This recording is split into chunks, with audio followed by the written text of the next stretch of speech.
Hello, everyone. This is Lenard Guzman here with Emily Robinson on the Life After D podcast. This is the New Year's Eve edition. Hopefully, this is the last episode of 2020. Looks like 2021. It's like the light on the other side of the tunnel. So how's it going, Emily? Everything good? You healthy? Healthy, yeah, getting ready for the new year, hoping to have a better year this year. This was a bad year for everyone. So happy to say goodbye to 2020. I noticed it was I don't know how to say this. It was a good year for like divorce businesses. I don't know, like divorce attorneys, because we went over divorces were upticking. So as far as 2020 compared to like 2019, 2018, have you seen anything like this year as far as divorce cases? Like what did you see this year that you haven't seen? You're like, oh my God, this is the craziest year ever. I mean, we've definitely been busy, but I think that I wouldn't say there's been that many more divorce cases. I think what I've seen more a rise in are reconciliations, like people who got sick of each other and so they filed, but then they realized, okay, maybe this is just, pandemic stress, and then they reconciled. That's probably the thing I've seen the most uptick in. Okay. Which is Well, good. It's good that they reconciled. yeah, maybe they'll reconcile when they get those checks in the mail. Yeah, the Supposed stimulus checks. yeah, I read something that they're gonna be like people who did direct deposits, like they're like in the queue right now. So I don't know, maybe you can buy some happiness. I don't know. Uh, Retail hopefully, therapy. hopefully it helps people, survive. I mean, I know most attorneys I know have tried to do the PPP loans, which definitely helped a lot of people this year too, for small businesses. Okay. Well, speaking of current was it news, current affairs? What's that current Current topic? events. Current events. I don't know, I'm going blank. Okay, it's New Year's We're Eve. gonna I haven't started drinking yet. Yeah, but I'm still I've on had enough. water, but next will be champagne. Okay. All right. So on this part of the podcast, we're gonna go over the news, divorce news. A lot of times we run into celebrity news about divorces. Sometimes things come up on TMZ. We'll have some. Was it? Is it Dear Abby? I don't know if they. We got a few of those. So Yeah. so let's get into the news here. Mm, Gosh, there's topics I don't even want to touch here. Okay, this one's I'm hesitant with this one, but whatever. Okay, so Tyrese, Fast and Furious movie star, he's on TMZ. It says my divorce serves as an example. Black families are under attack. Tyrese has more to say about the divorce he announced Tuesday night. He says black families and marriages are under attack, and it has to do with kids watching and ultimately mimicking their parents. Tyrese announced he and wife Samantha are divorcing after almost 4 years of marriage. He says it's super friendly, but it's now explaining why he thinks the marriage fell apart. Tyrese says, I wrestled with this question: how can we naturally know how to be something we were never raised by? Most of us were raised in broken homes with no examples of what being a husband, wife, or father is. Tyrese posted this video of happier times when the daughter was learning how to walk. Tyrese seems to feel remorse, nonetheless saying, I hope you know that I did the very best I could. I truly did. He says in announcing the divorce, Tyrese said, our intention is to remain the best of friends and strong co-parents. Well, I think that says a lot. A lot of people can't remain the best of friends and strong co-parents. And hate each other so much, and it's super ugly. Like, look at the Brad and Angelina divorce. And they spend millions and millions on fancy Beverly Hills lawyers to fight stuff. And look, in the end, you ultimately have to share your children because they're both of yours. And I think starting off realizing that being co-parents and working together is important is the best thing that you can do, because unless obviously somebody has a serious issue that makes them unfit to care for children. But ultimately, in the end, you're both going to be in your children's lives. So find a way to make it work and save that money for them and not on the attorneys. See here, saw a headline here. So okay, we'll skip this one because it says here, a Connecticut divorce lawyer kills wife is like a like a murder suicide. I will stay away from that one. Sounds fun. Okay, here. So Mary J. Blige, here's one. She opens up about mental health and divorce. I'd rather be by myself than to keep making the same mistakes over and over again. Mary J. Blige has opened up about mental health during the holidays on Monday's episode of Taraji Henson's Facebook Watch show Peace of Mind. Blige talked about her divorce, which played out before the public for 2 years. In 2018, the 49-year-old actress and singer was ordered to pay ex Mark Kendu Isaacs $30,000 in temporary spousal support and over $200,000 in attorney fees for 10 years of marriage. During her interview with Henson, Blige admitted that as a single woman, the holidays have been hard, but she's determined to push through. It gets lonely and sad, she explained, but I just gotta thug this out until something excellent comes along, which I don't know when that's gonna happen. I'd rather be by myself than to keep making the same mistakes over and over again. So I'm gonna be patient and shift through this thing and love on me right now, but I'm not gonna deprive myself of living either. I'm not gonna deprive myself of romance if ever it shows up. So yeah, I see this too with some people I know that they would just opt to just, I guess, be lonely in a way, and just go through the divorce. Yeah, I mean, I think that it can be very like scarring going through a divorce, and some people can even get like PTSD from it, and you don't want to go through that again. And you'd rather be alone than possibly have to deal with that again.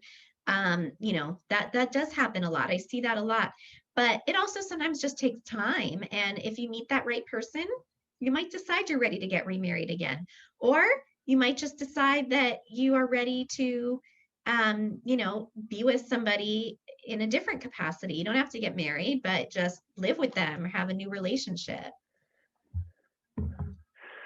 This one from Jersey City Times, the key to a happier divorce so this one's by Jane Freeman as a childbirth educator and postpartum doula. I tend to see couples, doula, okay. I tend to see couples during the most celebratory and joyful time in their lives. It's a bit of a departure for me to be speaking about the topic of divorce, but in some ways it makes perfect sense. I'm divorced and my personal experience has given me insight and awareness of the topic. Let's see, I'm writing, I'm not here to rain on your parade, especially those of you in the honeymoon phase of your marriage. I'm writing this for those who are struggling with the separation, divorce, and who have children caught in the storm's wrath. So this is an ode to private mediation, particularly its positive impact on children over my 10 years of being happily divorced and of counseling. Met families based on my experience. I have referred at least a dozen couples of private mediation instead of traditional divorce lawyers. Please note, I am distinguishing private mediation, in which both spouses hire their own mediators, from public mediation, in which mediators are appointed by courts. So my snapshot pitch goes something like this. Private mediation is less expensive, less combative, faster, legally binding, easier on the kids, and collaborative. Many couples have taken my advice, recognizing at the very least that mediation is going to be less expensive than hiring an attorney. Yet still, there are some who reject mediation, and I can never understand why. Well, I think that's very true. And I do mediations, and all those things are very true. I think the reason why some people reject it is because of trust issues. There has to be some level of trust in mediation. If you don't trust the other person to produce documents voluntarily or be honest, then you need litigation tools in order to get those documents and things like that. So, I think that that could be why people don't choose to do mediation. But if you can work with the other person and you have enough trust that you can exchange documents voluntarily and be honest with each other, then I think mediation is the best option. So the next one, how to divorce proof your marriage during the pandemic. This is from Southern Maryland Chronicle.com. Southern Maryland. Maryland, I haven't been to. So I think something's up with Congress where they're going to be their own. They're going to have their own electoral votes. That's I don't know. That's what I thought of. Anyway, I think it's DC. Whatever. It's close enough. Have you been there? Have you been to Maryland? I've only been to DC. Okay. Not like Maryland. So let's see. It says, okay, so generally speaking, most divorces stem from one of the following: feeling the two are growing apart, repeated conflict, infidelity, caught lying, violence, substance abuse by one or both spouses, disagreement over how to raise children. Looking at the numbers before the pandemic, roughly one half of all American marriages ended up divorced. According to one legal expert, that number increased by a third just in the first month of lockdowns. More worrying, reports of domestic violence increased by nearly 10% during the same period. In both instances, domestic violence and divorce initiations, there is often a correlation between increased external stresses and one or both partners reprojecting that stress onto one another. So it goes, so as a dedicated spouse who wants to keep their marriage as divorce-proof as possible, what are the things to ensure? Number one is communication.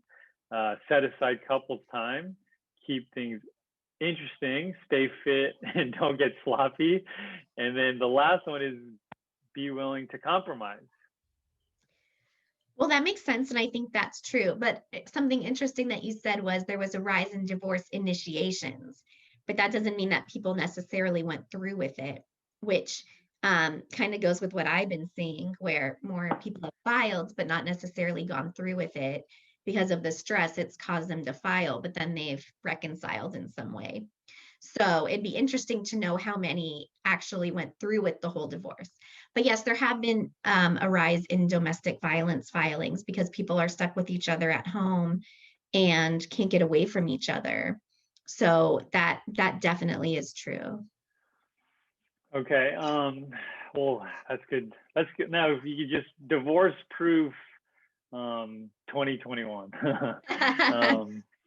Okay, so in this part of the show, we're going to go over posts from online, things that people put up, things like their lives after divorce. Maybe they're getting started in the divorce process and they have questions, like maybe how to divide certain assets. So this part of the show, Emily gives advice, gives tips, and everyone's happy because they're getting good stuff. So let's open up with this one. This is the divorce. This is a divorced person that went through divorce. Life goes on after the thrill of living is gone. It gets better. Give it time. Now you get to live life on your own terms. Well, for your solo, I'm here to tell you it does not get better. Seeing your kid and dog half the time you used to be able to, living in a small apartment instead of a house, trying to build your life savings again. But now you have half the time. Now you have half. Now you have. There's a lot of half, like a tongue twister. Now you have half the time for you. I've done the work, the therapy, the gym, the meditation, the soul searching. All I wanted out of life was a nice home and family life. Given the economic realities, it's unlikely I'll ever own a house again. I'm 46. Not sure what type of family I can expect from this point out, besides just me and my son. This Christmas, I try to make it special, but it was just us in a one-bedroom apartment. Life, as you know, is life as I know is as it is over. And I accept that. Everyone tells you to immerse yourself in your passion or hobby with all your newfound time. Golf or mountain climbing is not going to fill the void of family and home life. What to look forward to? Trying to get married and buy a house again. Not only do I hate being single, I hate the hand I was dealt, and I'm sick of trying to play it. Wow. Yeah, that's tough. I mean, look, it's not all roses. No one can say that it gets easy when the divorce is done. You have to forge a new life for yourself. But it's one of those situations where you just have to find a way to make the best of it and do the best you can and accept the reality and then find a way to turn that into a positive. And it's not easy, but neither is marriage. And if the marriage wasn't good or needed to end, then this is what inevitably had to happen. And you need to find a way to make your new life work for you. And, there's lots of ways to do that and lots of support groups and therapists that can help with that. It's doable. People do it. And after divorce groups are really helpful to be supportive for you to be able to do that. Okay, this next post is about custody and kids. Vindictive wife, all of a sudden she's scared of me. A question about the kids. My wife is all of a sudden scared of me since she said that I got rid of all the guns from the house and bought a camera that I walk around with and sleep with. I have a lawyer. I want 50-50 of the kids. And now she's saying I'm not a good enough father for my kids. My kids love me and I know it. I love them. I was never mean or abusive. And that's the only thing I lived for. I don't buy flashy things. I don't spend money on myself. I don't have any debt. I'm materialistic.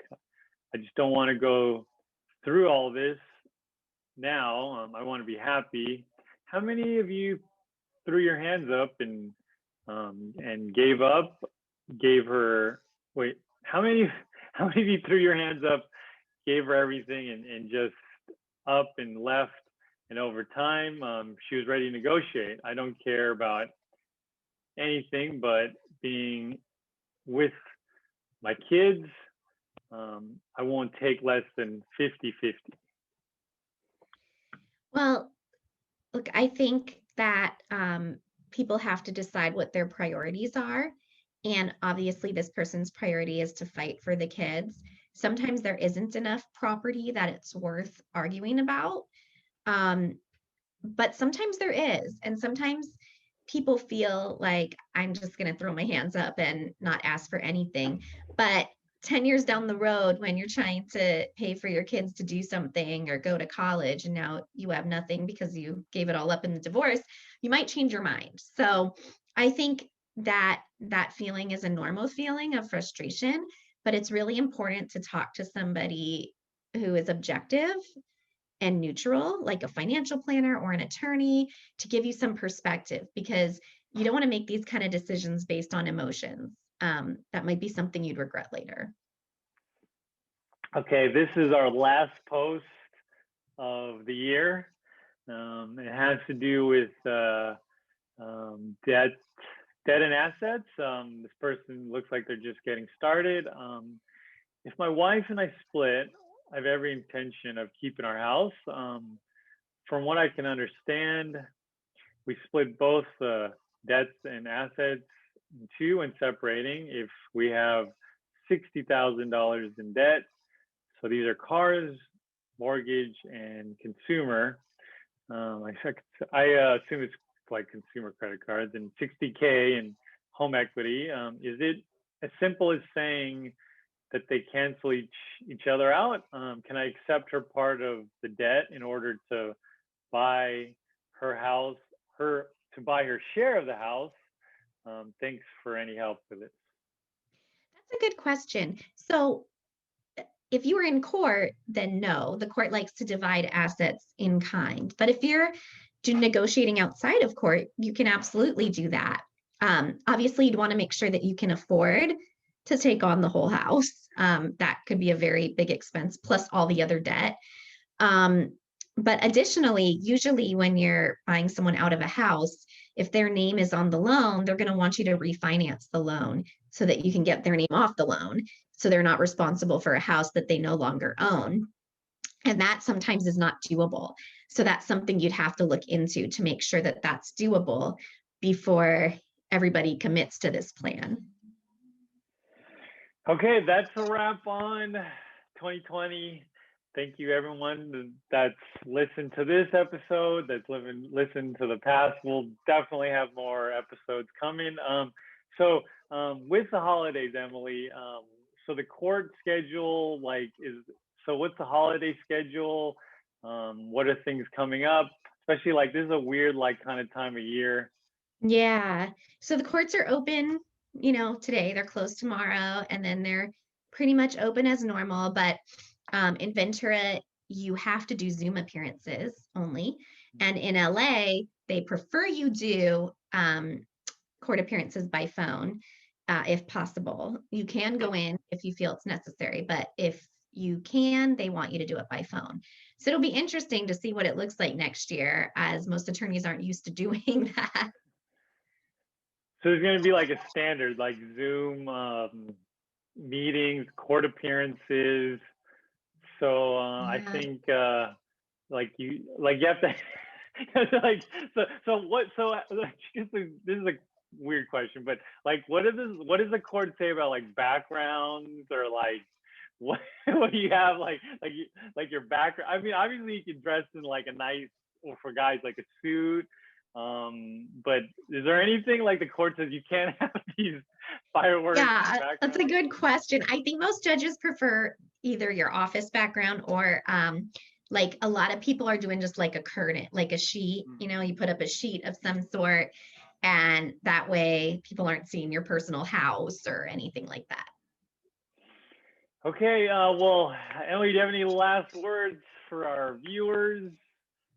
Just Happy New Year, be safe. Let's hope for a better 2021, and stay home tonight. Yeah. Okay. Thank you so much, everyone, for tuning into this episode. See you guys next year. Happy New Year.